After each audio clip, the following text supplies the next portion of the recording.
So, do your fragrance descriptions sound kind of like this? It smells kind of fresh and maybe a bit floral. That's about it.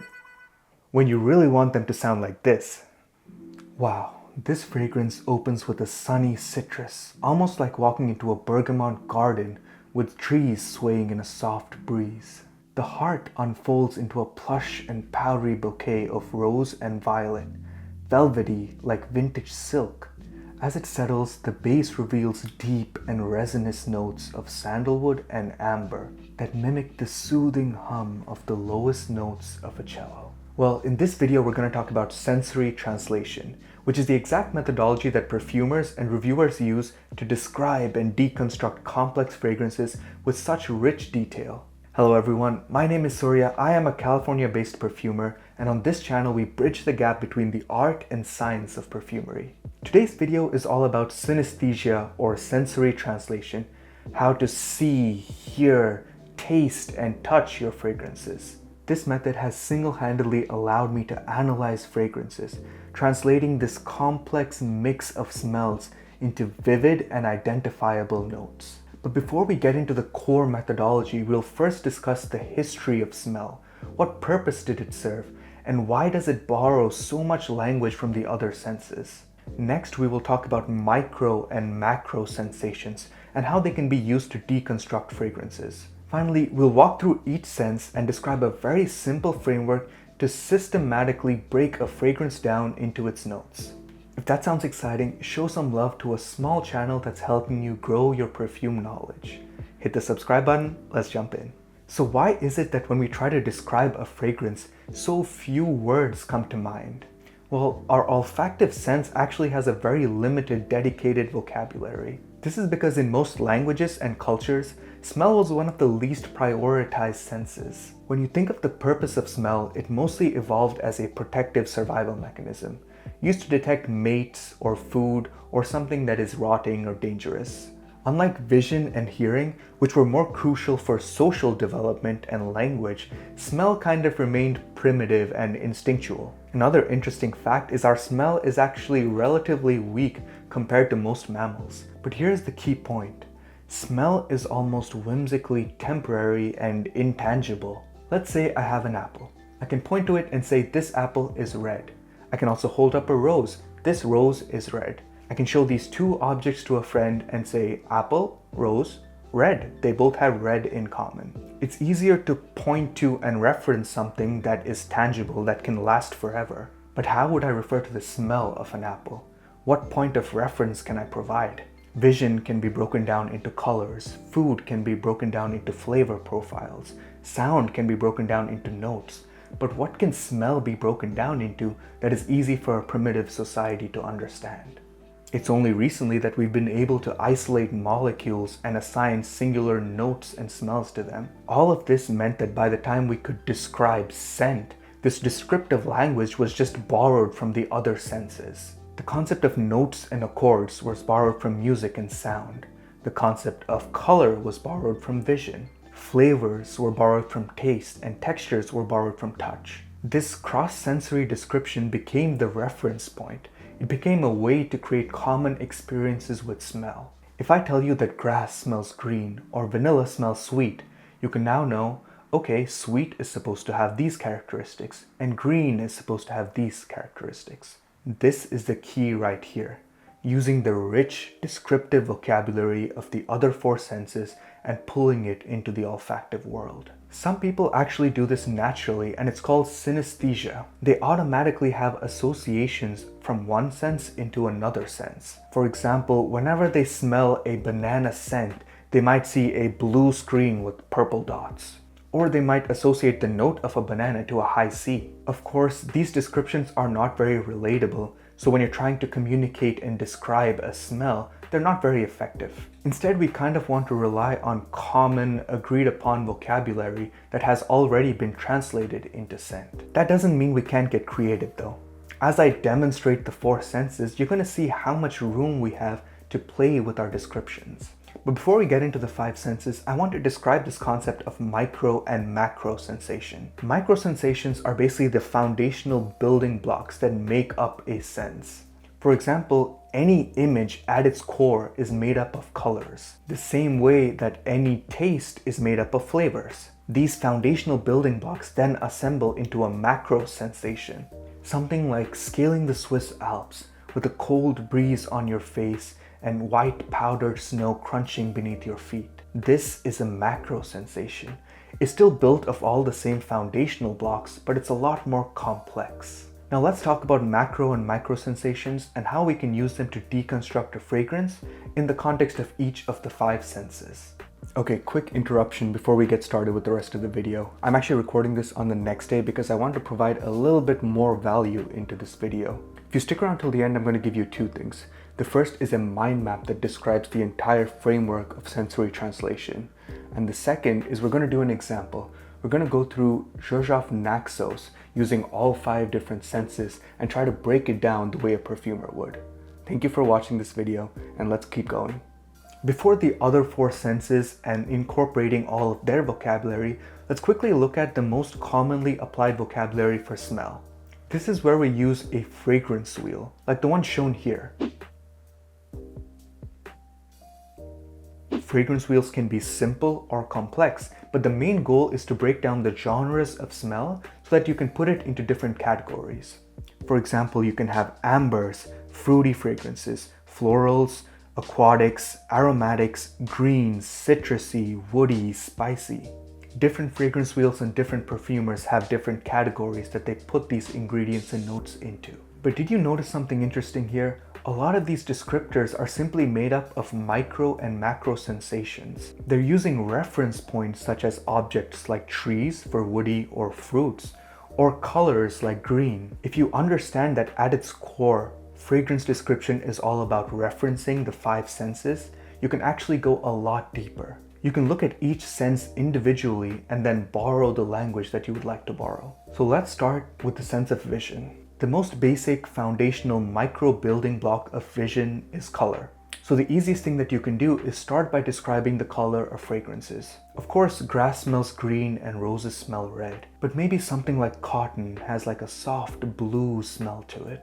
Maybe something like peppermint has this light pink smell to it. The smells don't just have to be the smells of the ingredients. You have room for creative interpretation.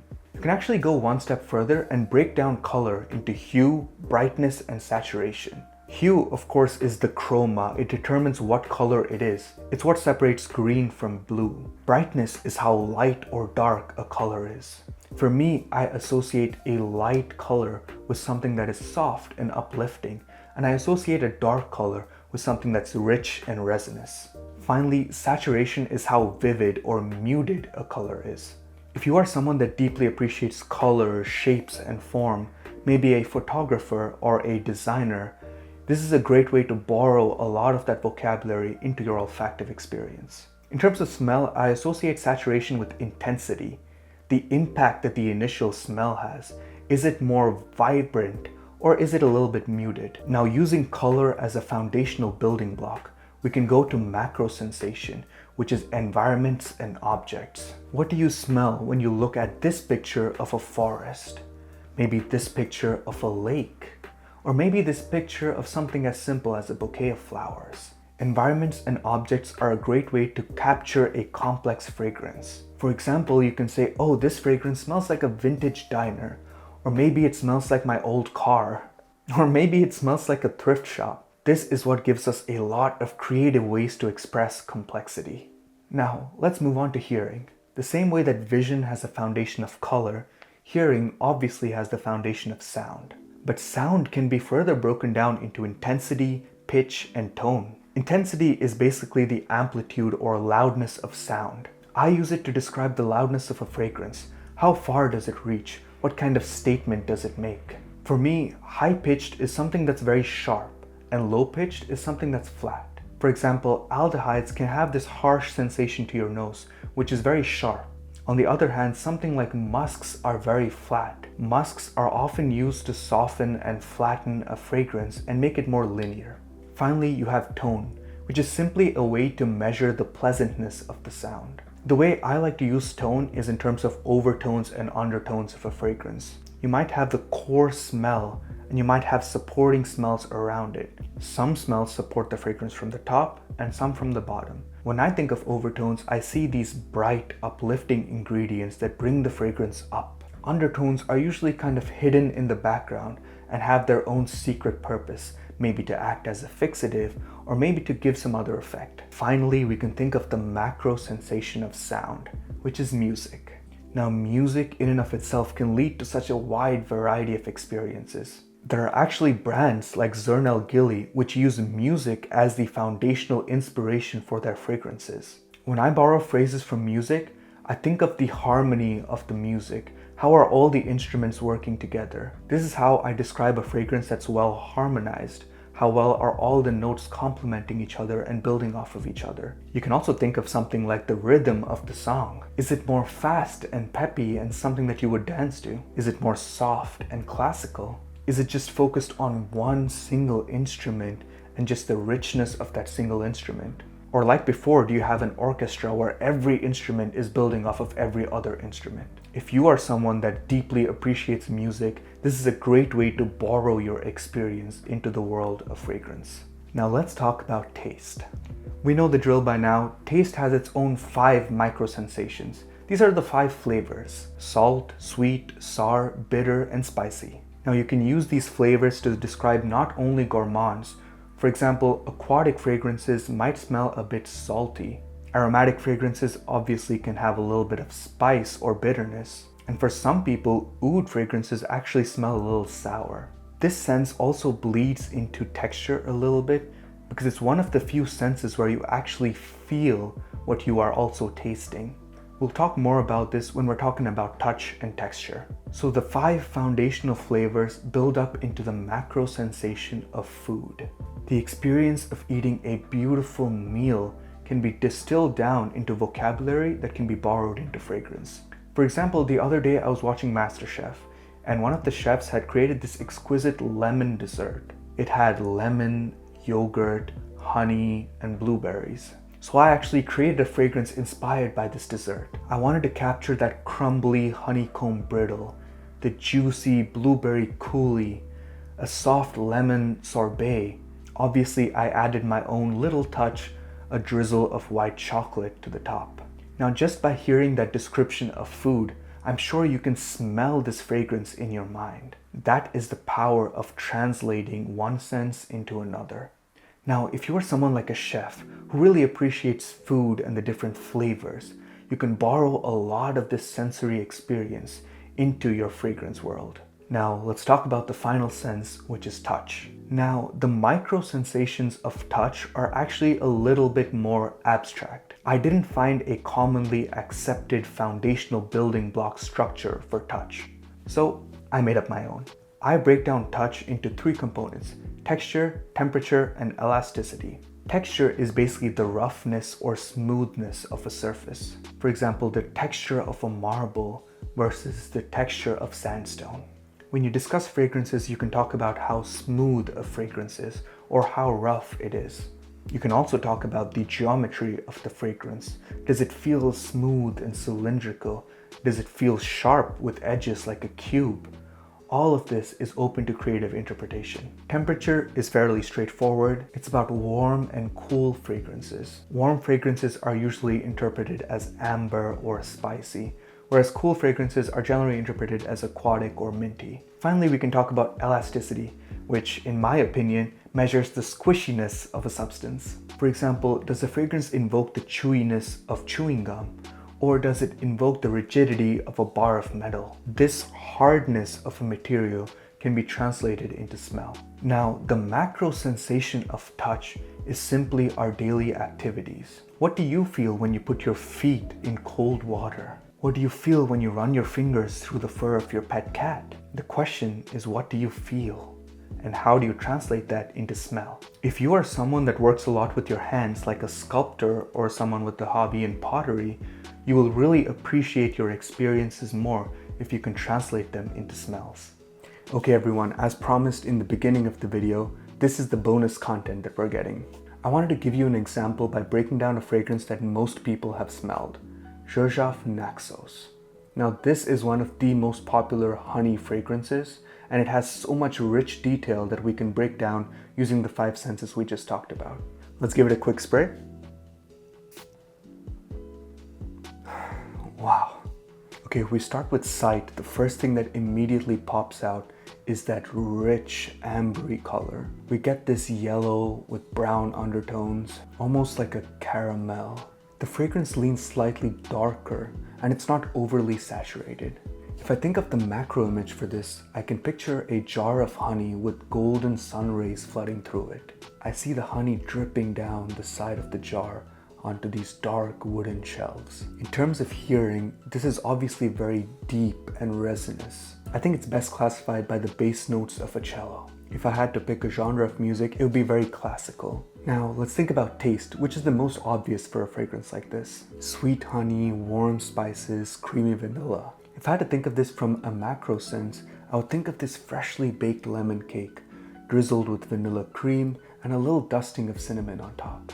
Finally, let's think of touch. I feel this smooth, silky texture. There's also this resinous, syrupy quality. For me, if I think of an experience, it feels like being wrapped in a cashmere blanket next to a crackling fireplace. Now that is the overall experience when I smell Xerjoff Naxos. I hope that example was helpful, and for you to really use this framework, I made this mind map as a guide. It describes all 5 senses with both the micro and macro sensations. You can take a screenshot and save it for later. Let's keep going. Now that we've talked about all 5 senses, the key thing to remember here is all senses add up into memory and experience. The way we smell and interpret things is completely subjective. It just ties into our core memories. In fact, even the notes that we perfumers list on a fragrance are not actually the ingredients within the fragrance. It's the sensory experience and image that we want to paint for our audience. It's important to know that there's no right or wrong answer when it comes to fragrance interpretation. You can analyze the fragrance with your own experiences. That's what makes your description rich and detailed. Another important takeaway from this video is for you to focus more on the sensory experience in your day-to-day lives. This is actually something Da Vinci pointed out, where he says that every single day we spend is so rich with sensory detail, and it's our duty to absorb all of it. Sensory awareness is actually key to appreciating your life and the experiences that come with it. I hope this video helps you better appreciate the multi-sensory experience of fragrance, and I will see you in the next one.